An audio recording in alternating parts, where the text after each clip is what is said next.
citer ces passages que j'aime tant concernant la justice de Dieu, tels que le psaume 7, versets 9 à 18, qui dit que Dieu est le seul Dieu juste. Je le dis à ma manière, mais n'hésitez pas à aller lire ce passage.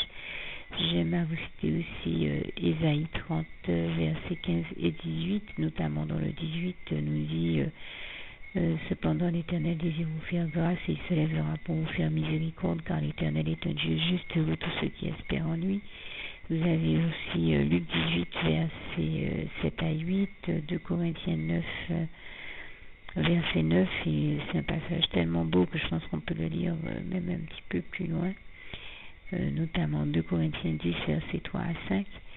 Vous avez vraiment Ésaïe 5, versets 20 à 25, et plein d'autres passages sur la justice de Dieu qui sont merveilleux, qui sont extraordinairement beaux, qui vous démontrent à quel point Dieu tient à faire justice, à quel point la question de la justice faite notamment à ceux qui ont subi des injustices est au cœur de Dieu. Et l'un des très beaux passages de la parole de Dieu qui nous le démontre bien, c'est le passage de Matthieu 5, que je vous invite à lire dans son entièreté, le chapitre 5 du livre de Matthieu, et notamment au verset 6 où il est écrit, si je ne me trompe, heureux ceux qui ont faim et soif de justice. Je le dis à ma manière, mais n'hésitez pas à lire comme c'est textuellement écrit. Heureux ceux qui ont faim et soif de justice, car au royaume des cieux ils seront rassasiés. Et puisque l'Éternel, notre merveilleux Dieu d'amour, est le Dieu de justice par excellence, et qui rendra justice à tous ceux qui en ont besoin, et à toutes les familles qui en ont besoin. Et donc cette émission fait entrer l'accusé que j'ai pu voir ce soir, dont j'ai pu voir ce soir un extrait, m'a profondément touché, démontré à quel point la question de la justice est importante au cœur de Dieu, puisque Dieu est allé jusqu'à bénir tous ceux qui étaient impliqués dans l'affaire en question, de manière à ce que justice soit rendue à tous ceux qui avaient subi des injustices et aux familles qui étaient en souffrance, au point que donc Dieu est mis au cœur de ceux qui l'ont fait de créer carrément une nouvelle salle avec des centaines et des centaines de places assises, et pour que la justice soit rendue. Je me suis dit waouh, quand j'ai vu ça, j'ai déjà eu l'occasion de vous témoigner comment Dieu est celui qui dépêche les plus grands et les meilleurs moyens pour sauver des vies, pour guérir des vies, pour faire des miracles de guérison et autres, enfin des guérisons miraculeuses et bien d'autres choses, pour préserver la vie ou tout mettre en œuvre ou en place pour qu'elle continue.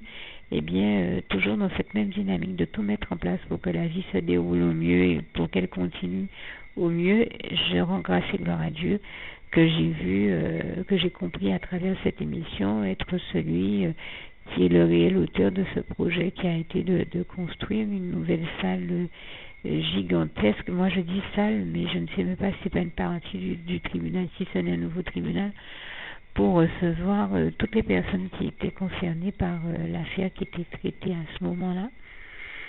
Je crois que c'est l'affaire d'Anvers.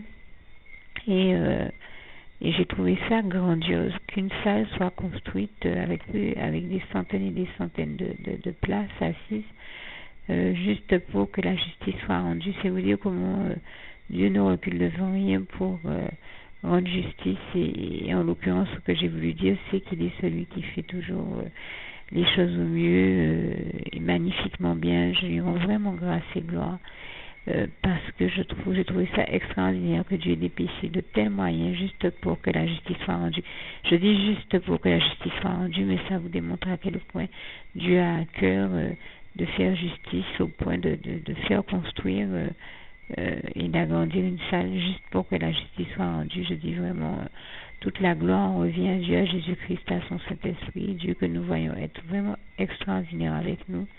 Et pour moi, ce documentaire que j'ai vu à la télé, À mes yeux, en tout cas, ce sont des choses qui démontrent comment Dieu est merveilleux et extraordinaire et comment il dépêche vraiment les meilleurs moyens pour que les choses se passent au mieux chaque fois, et je tenais à lui en rendre ici grâce et gloire. Merci Seigneur, je t'aime et nous t'aimons, nous tous tes enfants.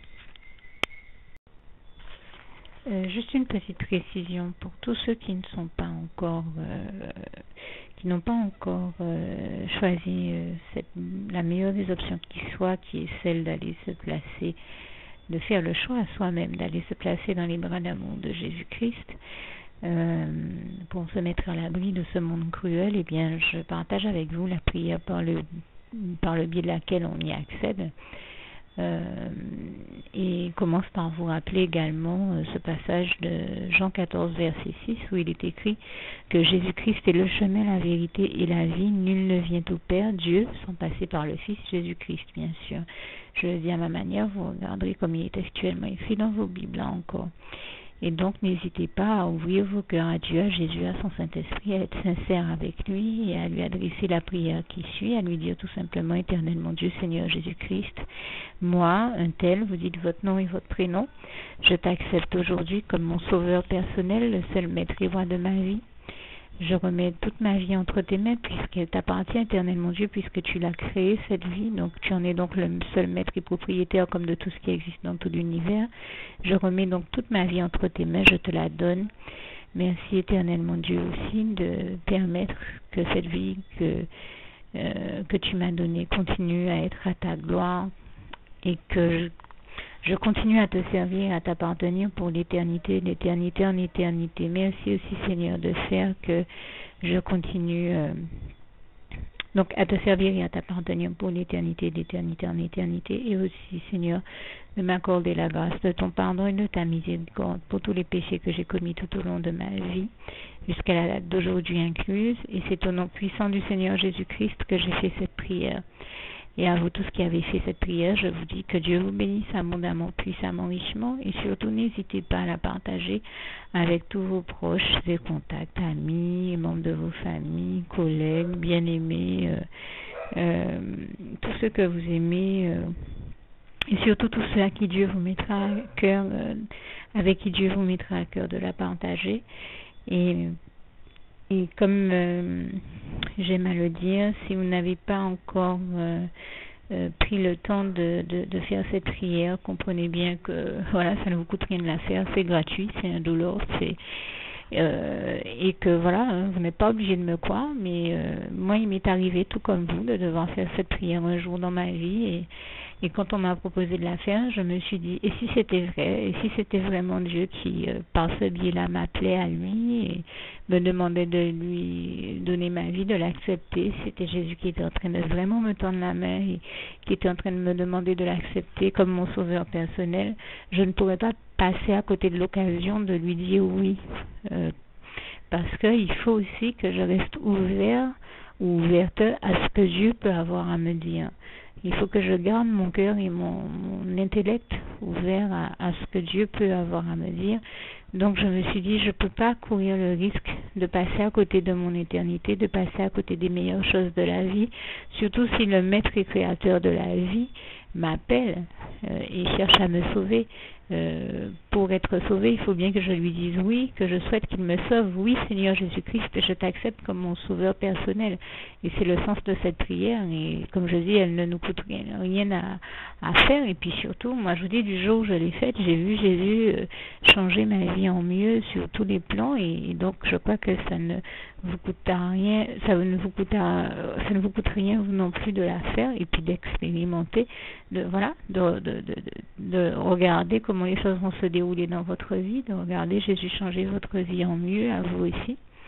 Et voilà, d'en faire l'expérience. Et pour en faire l'expérience, il faut commencer par faire cette prière. Donc si vous ne l'avez pas encore dite, réembobinez tout simplement cette vidéo ou ce document si vous préférez, réécoutez-le et dites avec moi la prière que vous m'avez entendu mentionner. Et n'oubliez surtout jamais que tout est possible à celui qui croit en Dieu, en Jésus-Christ et en son Saint-Esprit, comme il est écrit en Marc 9, verset 23, et que tout est possible à Dieu, comme il est écrit en Marc 10, verset 27. Que Dieu vous bénisse donc et à bientôt.